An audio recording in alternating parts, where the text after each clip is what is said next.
Wazee mbalimbali na viongozi wa dini wamekutana leo katika ofisi ya taasisi ya Mwalimu Nyerere inayoongozwa na Mzee Joseph Butiku kujadili kuhusu amani, haki na maendeleo baada ya machafuko yaliyotokea Oktoba 29 mwaka jana wakati wa uchaguzi. Akiongea wakati wa ufunguzi wa majadiliano hayo, Mzee Butiku amesema kama wazee bado hawajachoka kushauri kuhusu maridhiano ya kuwaleta pamoja wananchi katika haki na amani kwa ajili ya maendeleo ya nchi. Tunapendekeza wananchi kuwa na subira wakati tume ya uchunguzi inaendelea kutekeleza adidu zao za rejea. Kisha serikali itoe taarifa kamili ndani ya muda mwafaka kwa uwazi kuhusu vifo na mali zilizoharibiwa. Baada ya kupata taarifa kamili, serikali yaweza kuandaa, kama utamaduni wetu wa Kitanzania na Kiafrika, kuandaa pole au ubani kwa waliofiwa na kutoa misaada ya kiafya na kisaikolojia kwa wahusika wote. Hatua stahiki zichukuliwe kwa wale watakaobainika kuvunja sheria kupitia vyombo vya kutoa haki. Au rai ya pili ni kuhusu mabadiliko ya katiba ya Jamhuri ya Muungano wa Tanzania. Kama alivyoahidi rais wetu akiwa bungeni,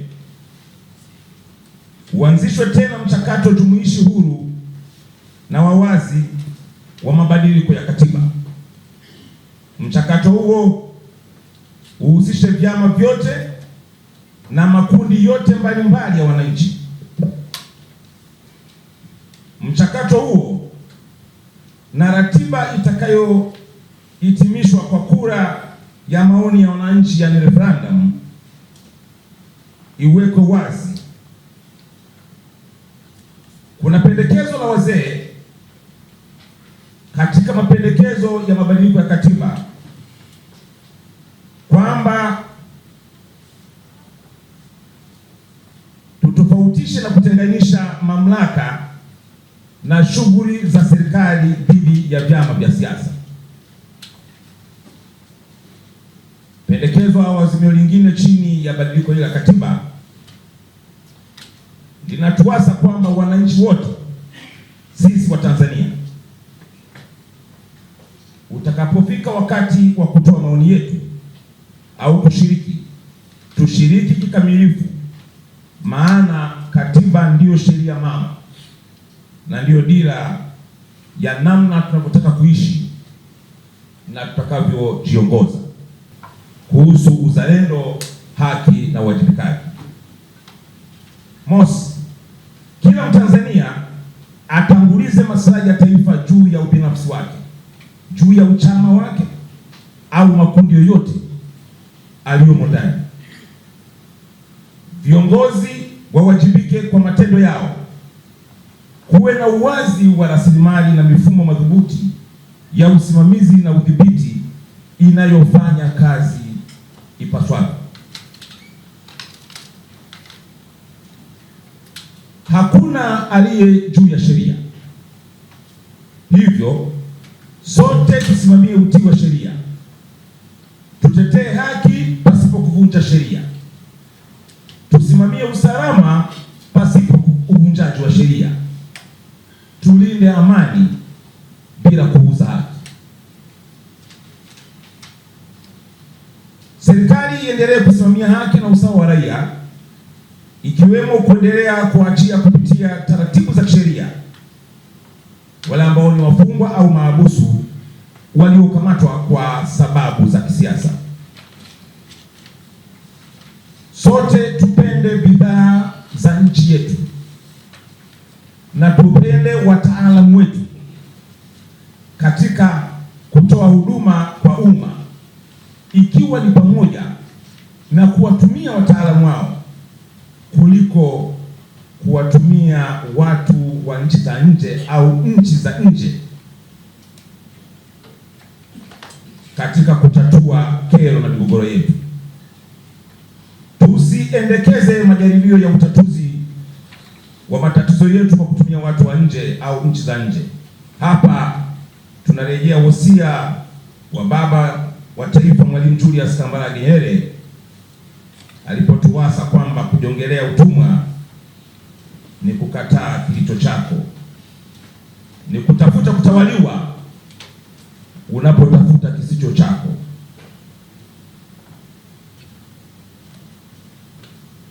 Kila Mtanzania awe tayari kuwa wazi pasipo hofu ya hofu.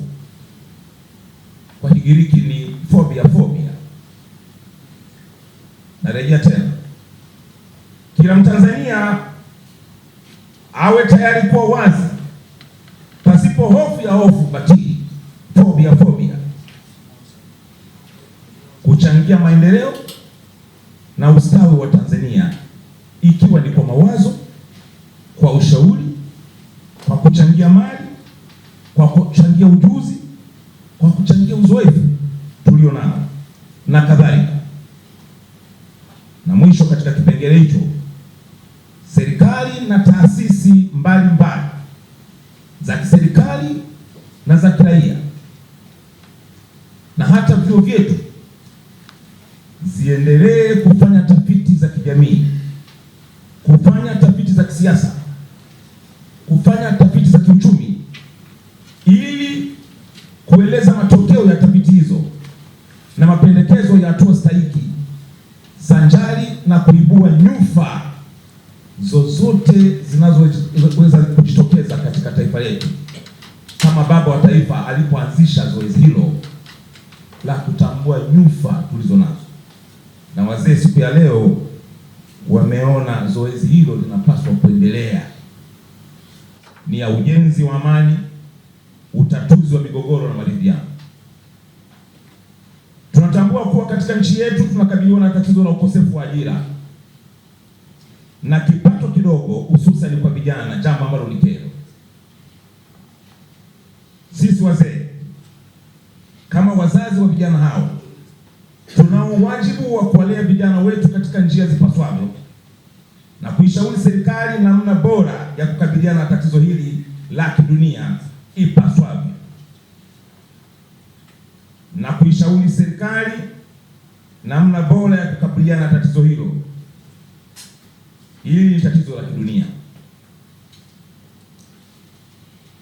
Wakati tunashughulikia kero hii na nyinginezo zozote, tunashauri kuwa na busara katika uwasilishwaji wa kero au hoja zetu, na kamwe tusikubali kushawishika kutengeneza mazingira ya nchi kutotawalika, maana uzoefu umeonyesha wazi kuwa madhara yake ni mabaya zaidi na huwa ni ya kujirudia.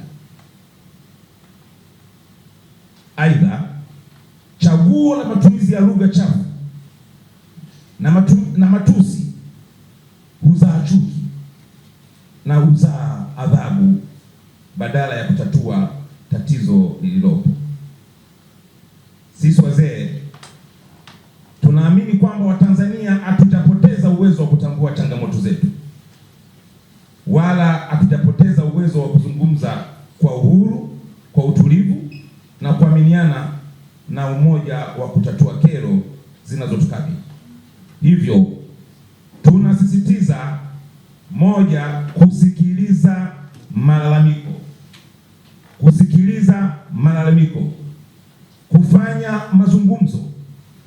kufanya mazungumzo, kutatua migogoro na taratibu za usuluhishi wa kweli kuliko maandamano ya vurugu na maandamano yasiyokoma. Tunapendekeza kuwa tume ya maridhiano itakapoundwa iwe ya uwakilishi wenye mawanda mapana ya wajumbe wenye hekima, wajumbe waadilifu na wazalendo, usio na shaka, ikiongozwa na raia anayestahili, asiyehusika kuongoza upande wowote wa kisiasa. Aidha, maelezo ya wazi ya kutosha yawepo wazi kueleza aina ya maridhiano na wahusika wa maridhiano.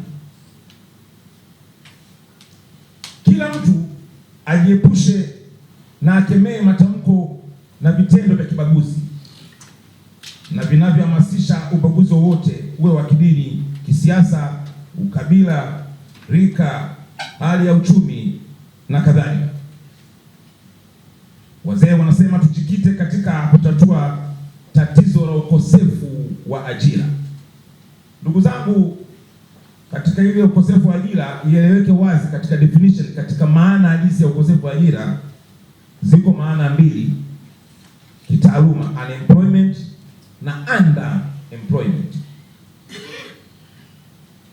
Na maana yake ni kwamba waweza kuwa na sifa stahiki ukatafuta kazi na uko tayari kufanya kazi na usipate kazi, hiyo ni unemployment. Lakini waweza kutafuta kazi ukaipata, ukafanya kazi tofauti na kile ulichokisoma au ujuzi uliokuwa nao, that is underemployment. Ni vizuri wananchi wote tuelewe kwamba tatizo tulilonalo kubwa duniani si la ukosefu wa kazi, ni ukosefu wa ajira.